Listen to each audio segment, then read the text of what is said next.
at the junction with the main line at Ashchurch. This was on the Midland's other main line, that from Birmingham to Bristol.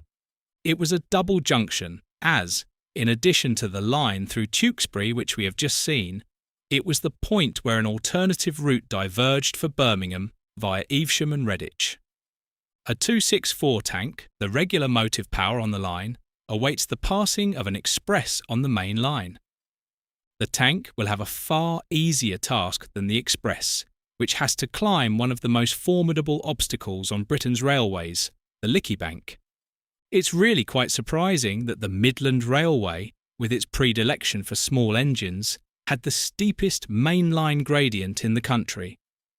One could say that here it could indulge in its taste for multiple locomotive workings to its heart's content.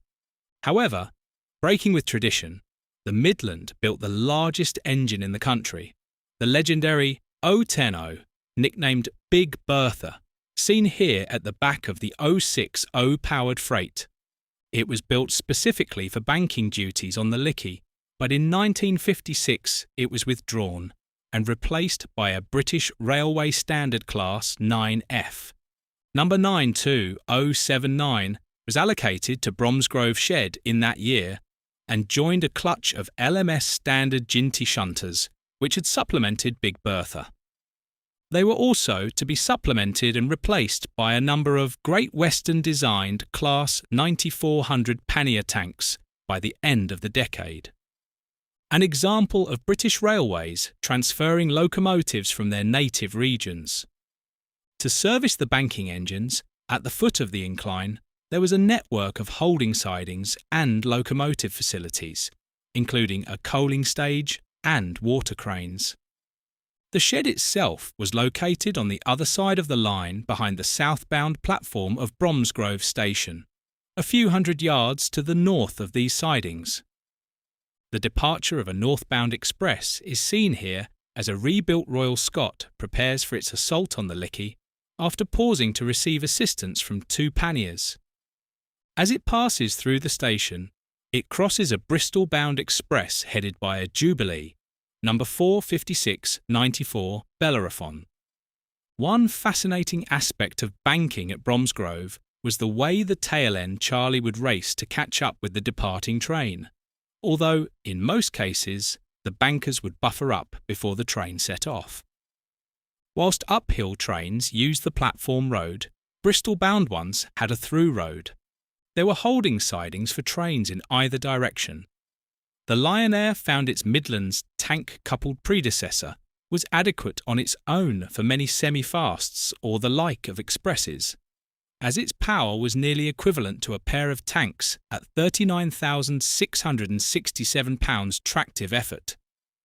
The JTs boasted 20,836 pounds, whilst the panniers amassed 22,515. Here's 67,535 pounds of banking power drifting down and then returning to work in the late 50s. 7 of the Voxworth panniers, numbers 8400 to 8406 inclusive, were allocated to Bromsgrove from 1958 after the line was transferred from the London Midland region to the Western region, as was the Somerset Dorset. In that year, a number of regional boundary changes were made, ostensibly to tidy up areas of responsibility, but these didn't really take into account operating practices. The transfer of the Western's own panniers was a case in point, as although they were undoubtedly extremely effective in the task set for them, the Jinties remained. Bromsgrove Shed staff had to learn new types of machinery and had to stock a completely new set of spares. This had already happened 2 years earlier when the Landed had arrived. In addition, the drivers had to learn the characteristics of their new steeds. None of these changes can be said to have led to greater efficiency. 1958 was also to see the first use of XL and ER locomotives over the route. This was the very first run of all, with Thompson B1 numbered 61155 in June of that year on the return of a Derby to Bristol train. The B1s will become regular performers up the bank for the next 7 years. A Jubilee, Gibraltar, follows through the station and covers the cameraman on the footbridge with its exhaust. A pair of panniers gives assistance and are themselves followed by a quartet of fleeted LMS locomotives ascending the bank with the greatest of ease. The 9F then drifts back.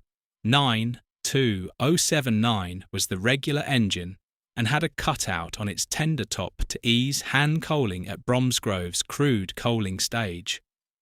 Our final views here of the station are at the foot of the bank. Firstly, as another Black 5 makes the transition from the level track through the platforms onto the one in 37.7 of the bank itself. The signal indicates that the 9F coming downhill will take the platform road. 9Fs were now regular performers on trains, as well as for banking. Thanks for watching. If you enjoyed this video, please give it a like, share it with fellow enthusiasts, and subscribe to the channel for more railway journeys, history, and transport adventures. Your support is greatly appreciated, and I'll see you in the next video.